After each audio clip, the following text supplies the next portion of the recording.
জুলাই আগস্টের যে বিষয়গুলো, পুলিশের এক ধরনের ভাবমূর্তি ছিল, সেই ভাবমূর্তি মানে এত খারাপ অবস্থা ছিল যেটা চিন্তা করা যায় না। পুলিশের এই অবস্থা থেকে উত্তরণ করা দরকার, মানে চেঞ্জ হওয়া দরকার। এই যে চেঞ্জের জন্য আমরা চেষ্টা করতেছি।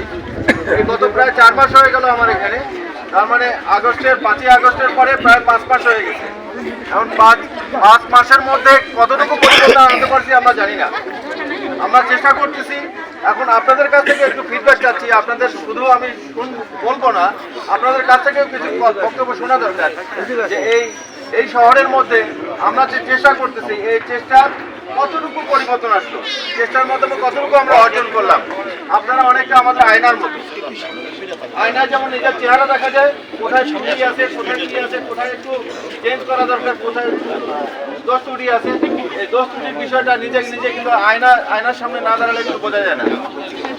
তো আপনারা হলেন আমাদের আয়না, আমাদের কাজের আয়না, আমাদের পারফরমেন্স। আসলে আমরা মনে করতেছি খুব ভালো করতেছি, বোধ হয় আসলে ভালো কিছুই করতেছি না। তো পুলিশ আসলে হলো কি, পুলিশ একা একা যদি চলে তাহলে কোনো পরিবর্তন হবে না। সাধারণ মানুষের সাথে হাত ধরাধরি করে না আগায়, আপনাদের সাথে যদি আমরা হাত ধরাধরি করে না আগাই তাহলে কিন্তু হবে না। এই হাতের 5টা আঙ্গুল দেখছেন না, এই 2টা আঙ্গুল খুবই ইম্পর্টেন্ট আঙ্গুল। আপনি খাইতে গেলে মানে এই সবগুলো আঙ্গুলেরই কিন্তু প্রয়োজন হয়, তাই না? একটা আঙ্গুল, স্পেশালি এই আঙ্গুল ছাড়া কিন্তু কাজ করতে পারবেন না আপনি। তো সোসাইটিতে কাউকে বাদ দিয়ে কিন্তু কোনো কাজ আগানো সম্ভব না। তো এই জন্য আপনাদের সহযোগিতা আমাদের দরকার। সহযোগিতা কীরকম? পুলিশ আমরা ধরতেছি, অমুকে ধরতেছি, ধরা মানে একেবারে ক্রিমিনাল যারা বিভিন্ন মাদকের অপরাধে যুক্ত, মাদক কেনাবেচার সাথে যুক্ত, অথবা অস্ত্রধারী, অথবা চাঁদাবাজ, এইরকম বিভিন্ন অপরাধের সাথে যুক্ত, যারা চুরির সাথে যুক্ত, জাকাতির সাথে যুক্ত, ছিনতাইয়ের সাথে যুক্ত, এই লোকগুলোর ব্যাপারে আমাদের কিন্তু তথ্য দরকার। আমাদের কাছেও তথ্য আছে, কিন্তু সেটা আরও জেনুইন তথ্য আপনাদের কাছে রাখতে পারে, যে তথ্যগুলো পেলে আমরা কিন্তু তাদেরকে অ্যারেস্ট করতে পারি, তাদেরকে আইনের আওতায় নিয়ে আসতে পারি। সেই কাজগুলো আপনাদের কাছ থেকে আমাদের একটু সহযোগিতা দরকার। আপনার এই সহযোগিতা পেলে, আপনার কাছ থেকে তথ্য পেলে আমাদের মানে কাজটা আরও সম্পূর্ণ হয়, আরও ভালো হয়। এখন আপনাদের কাছ থেকে একটু আমি কথা শুনতে যাচ্ছি। যদি কেউ একে একে একটু কথা বলেন, আমাদের কোথায় কোথায় হাত দেওয়া দরকার, কোথায় কোথায় আরও ভালো কাজ করা দরকার, সেগুলো আমরা একটু শুনতে চাই। যা সহযোগিতা করার দরকার আমরা করব, আর কোনোদিন আমরা কারোর বিষয়ে কোনো রিকোয়েস্ট কোনো কিছু করব না। আর আমাদের এইখানে এই এলাকায় কিছু ছোট মানে 14-15 বছরের ছেলেদের দিয়ে মাদক বিক্রি করানো হয়, বুঝছেন? কিন্তু আমরা মায়েরা বোনেরা যদি এই বিষয়ে খেয়াল করি তাহলে কিন্তু বাচ্চা কাচ্চাদের ঠিক রাখতে পারি। আর বা মনে করে যে বাচ্চা কাচ্চাদের আকর্ষিত কিছু করুক, তারা তো আমাদের জ্বালাচ্ছে না, কিন্তু এরা টাকাটা কোথা থেকে পাচ্ছে, কি করতেছে এরা, এই বিষয় নিয়ে আপনারা একটু খেয়াল করেন, তাহলে আমরা এই মাদক নিয়ন্ত্রণে আনতে পারবো। আনার তো আমরা পারবো না। আজকে ইংলিশে একটা কথা আছে, education is the backbone of a nation, শিক্ষা জাতির মেরুদণ্ড।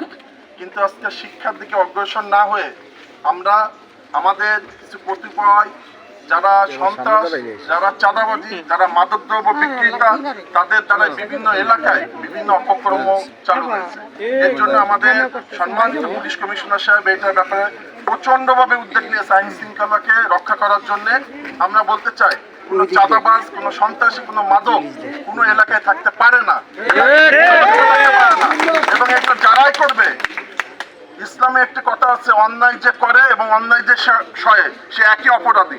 আমরা বলতে চাই আইন শৃঙ্খলা রক্ষাকারী বাহিনী আমাদের সাথে আছে। ওনারা যেমন পুলিশ আমাদের বন্ধু, আমরাও তাদের বন্ধু। আমরা পুলিশকে সহযোগিতা করব, পুলিশ আমাদেরকে সহযোগিতা করবে।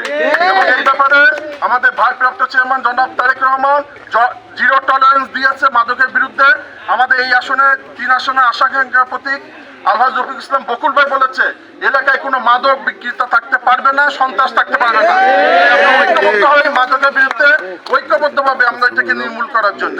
আপনারা যারা আছেন, আপনাদের ছেলেরা কোথায় যায়, আপনার ছেলে কার সাথে মেশে, আপনি যদি দেখেন যে বিড়িখোর, সিগারেটখোর কারোর সাথে মিশতেছে, তার মানে বুঝে নেবেন আপনার ছেলে কিন্তু সিগারেট খাওয়া শুরু করে দিচ্ছে। আপনার ছেলে যদি ইয়াবাখোর কারোর সাথে মেশে, ঘোরাফেরা করে, একটু সময় দেয়, তারা বুঝে নেবেন যে ইয়াবা খাওয়া মানে শুরু করছে অথবা করে ফেলছে। তার মানে সৎসঙ্গ বলে না, হ্যাঁ, সৎসঙ্গ তার মানে ভালো ছেলে পেলে তার বন্ধু বান্ধব কারা এটা কিন্তু বুঝতে হবে। ভালো বন্ধু বান্ধব যদি না থাকে তাহলে কিন্তু আপনার ছেলে সিগারেট খাওয়া শুরু করবে। সিগারেট খাওয়া শুরু করা মানে এরপরে কি খাবে? গাঁজা খাবে, এরপর ইয়াবা খাবে। একটা ইয়াবার দাম কত? 200 টাকা মিনিমাম, 200, 230, 250 টাকা। এটা খাইতে গেলে দেখা যাবে আপনার যে ওই যে কানের দুল, চেন, হাবি জাবি এগুলো কিন্তু বিক্রি করা শুরু করছে।